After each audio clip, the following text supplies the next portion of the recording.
Hi, இது அம்மாவின் கிராமத்து சமையல். இன்றைக்கி நம்ம காய்கறி வடை செய்ய போகிறோம். ஒரு சில காய்கறிகள் போட்டு நம்ம வடை செய்ய போகிறோம். அதுக்கு என்ன காய்கறிலாம் தேவையான பொருள் பார்க்கலாம்.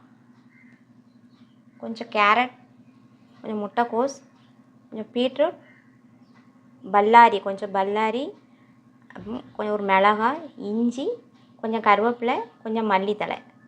இந்த காய்கறியை போட்டு பருப்பு ஒரு கப், அதாவது ஒரு 100 கிராம் ஊற போட்டு ஒரு 2 மணி நேரம் ஊற போட்டு எடுத்து வச்சுருக்கேன். அதில் நமக்கு காரத்துக்கு தேவையான வத்தல், கொஞ்சம் வெள்ளைப்பூடு போட்டு நம்ம கொஞ்சம் கரகரப்பாக அரைச்சிட்டு வந்துடலாம். இப்போ பருப்பை நல்லா கரகரப்பாக அரைச்சிட்டு வந்தாச்சு. இந்த மாதிரி இது பட்டாணி பருப்பு தான் நான் ஊற போட்டிருக்கேன். இப்போ இதில் நம்ம எல்லா காய்கறியும் போட்டுக்கலாம். பல்லாரி,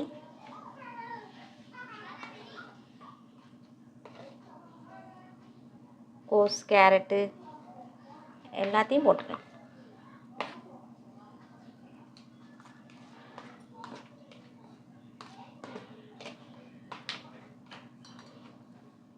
இதில் நான் பருப்பு அரைக்கும் போதே தேவையான உப்பு போட்டிருக்கேன். காய்கறிக்கும் சேர்த்தே அதில் உப்பு போட்டு நான் அரைச்சிட்டேன். உப்பு காரம் நீங்கள் பார்த்துக்கோங்க. இதை இப்போ நம்ம எல்லாம் நல்லா ஒன்று போல் மிக்ஸ் பண்ணி விட்டுக்கலாம்.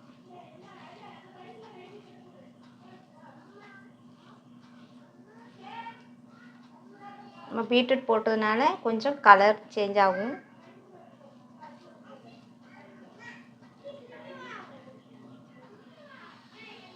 இங்கே பட்டாணி பருப்பு அரைக்கும்போது கம்ப்ளீட்டாக தண்ணியை நல்லா வடிச்சிட்டு அரைச்சிக்கோங்க. ஏன்னா நம்ம காய்கறிலாம் போட்டோன்னா கொஞ்சம் அது தண்ணி விட ஆரம்பிச்சிடும்.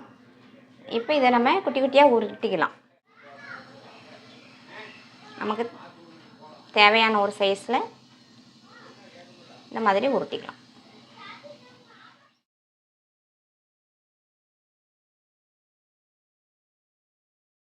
எல்லா மாவையும் நம்ம உருண்டை பிடிச்சி வச்சாச்சு. இப்போ அடுப்பில் எண்ணெய் காய வச்சுருக்கேன். இந்த எண்ணெயில் நம்ம உருட்டி வச்ச எண்ணெயெல்லாம் இந்த உருண்டையே போட்டுக்கலாம். அப்படி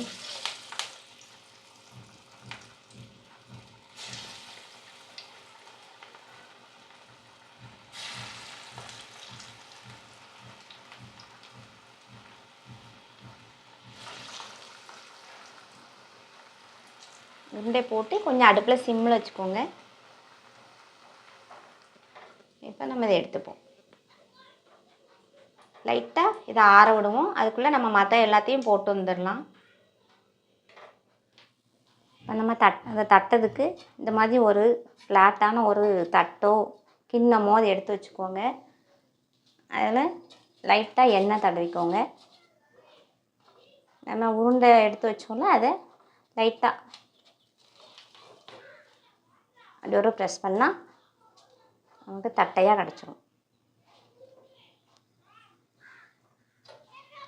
எண்ணெய் காய்ஞ்சோடனே அதே எண்ணெயில் திருப்பி போட்டு எடுத்துடலாம். லைட்டாக ப்ரெஸ் பண்ணால் போதும்.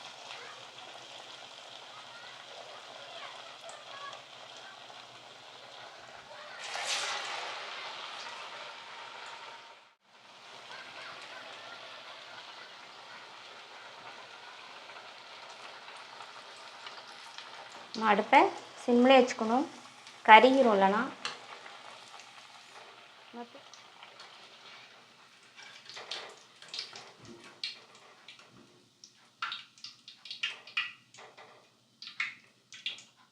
ஒரு சில காய்கறிகள் பிள்ளைங்க கோஸு, பீட்ரூட் இதெல்லாம் சாப்பிட மாட்டாங்க. அதுக்கு இப்படி வடையாக செஞ்சு கொடுத்தீங்கன்னா ஹெல்த்தாகவும் இருக்கும், டேஸ்ட்டாகவும் இருக்கும்.